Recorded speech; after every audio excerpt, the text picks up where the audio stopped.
একটা মহিলার সারাদিনে অনেক রকমের কাজকর্ম থাকে। শুধুমাত্র যে রান্নাঘরের ঘর সংসারের কাজকর্ম আমরা করি তা কিন্তু নয়। সমানতালে আমরা বাইরের সমস্ত কাজকর্ম একার হাতে করতে বেশি পছন্দ করি।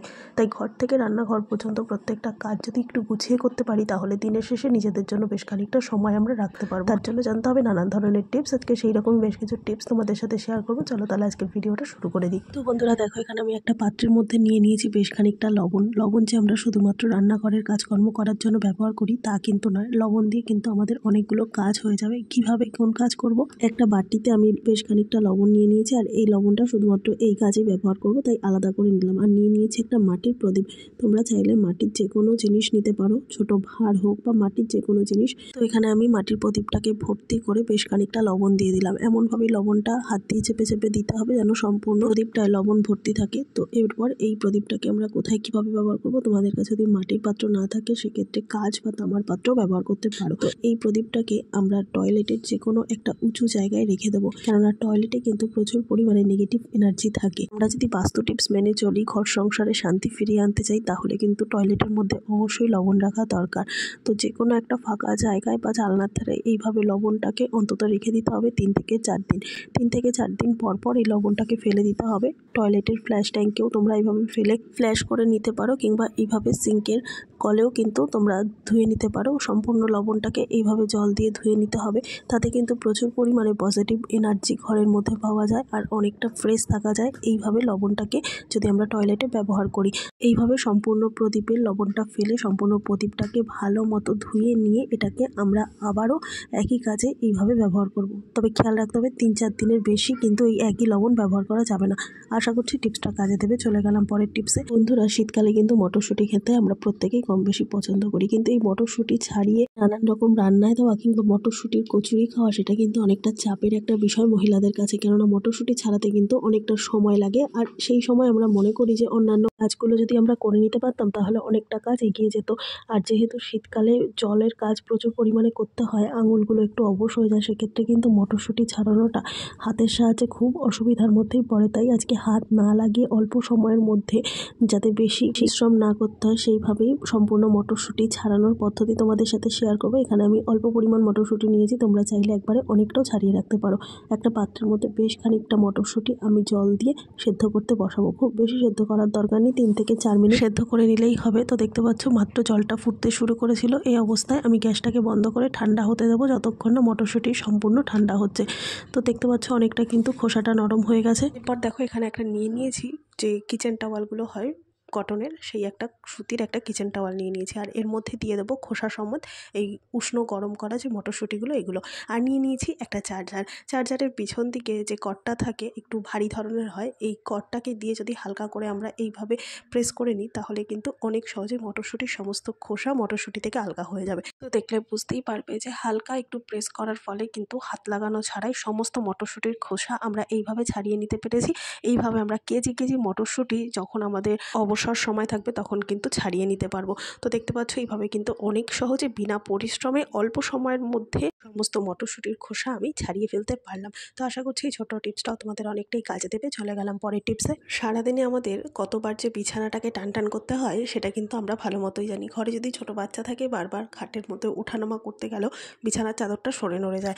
আর তার থেকেও বড় কথা, নর্মাল এইরকম চারদিক ছেড়ে রেখে যদি আমরা বিছানার চাদরটাকে পাতি সেক্ষেত্রে কিন্তু বিছানার চাদর বারবার এলোমেলো হবেই। আর যদি এইরকমভাবে তোষক বা ম্যাট্রেসের মধ্যে গুজে রাখি সেক্ষেত্রে কিন্তু একার হাতে এই কাজটা করা সম্ভব হয় না, কেননা ম্যাট্রেসটা এতটাই ভারী হয় যে একা কিন্তু এটাকে একটু উঁচু করে তারপর বেড কাভারটাকে ঢোকাতে গেলে অনেকটা কষ্ট করতে হয়, অনেক সময় হাতে চাপাও লেগে যেতে পারে।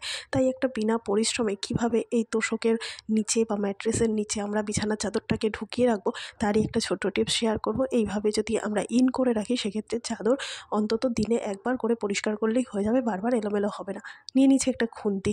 তো খুন্তি যে শুধুমাত্র আমাদের রান্নাঘরের কাজে লাগবে তা নয়, একটা যদি আমরা ঘরেও রেখে দিই তাহলেও কিন্তু অনেকটা কাজ হয়ে যাবে। খুন্তি দিয়ে এইভাবে হালকা করে ম্যাট্রেসের নিচে চাদরটাকে দিয়ে যদি আমরা কাজটাকে সুন্দর মতো গুছিয়ে নিতে পারি তাহলে ম্যাট্রেস তোলার ঝামেলা থাকবে না, আর হাত দিয়ে করতে গেলে যে হাতে লেগে যেতে পারে সেই সমস্যাটাও থাকবে না। সুন্দর মতো কিন্তু কাজটা অনেক সহজেই অল্প সময়ের মধ্যে করা হয়ে যাবে। আর একার পক্ষে কিন্তু এই কাজটা করতে গেলে এই টিপসটা আমরা ফলো করতেই পারি। তাহলে দেখতেই পেলে একটুখানি বুদ্ধি খাটিয়ে যদি সংসারের আমরা সমস্ত কাজগুলোকে করে নিই, আমাদের কিন্তু কাজটা অনেকটা সহজ হয়ে যাবে। টিপসটা কেমন লাগলো কমেন্ট করে জানিও। চলে গেলাম পরের টিপসে। বন্ধুরা, আমরা যখন গ্যাসে রান্না করি তখন কি এই সমস্যাটা কখনো হয় যে গ্যাসের নিচের দিকটা থেকে আগুনের ফ্লেম বেরিয়ে এসে অনেকটা আগুন ওয়েস্টেজ হয়? তো এই সমস্যাটা যদি হয়ে থাকে তখন কিন্তু আমরা সার্ভিসিংয়ের লোককে ডাকি, আর সেক্ষেত্রে বারবার যদি লোক এসে ঠিক করে দেয় অনেকটা পয়সার খরচা হয়, আর বারবার কিন্তু এক একটা পার্টস পাল্টাতে গেলে অনেকটা খরচা সাপেক্ষ ব্যাপার হয়ে দাঁড়ায়। তাই ঘরেই এটাকে কিন্তু ছোট্ট একটা কাজ করলে আমরা রিপেয়ারিং করে নিতে পারবো। তো দেখতে পাচ্ছ এখানে গ্যাসের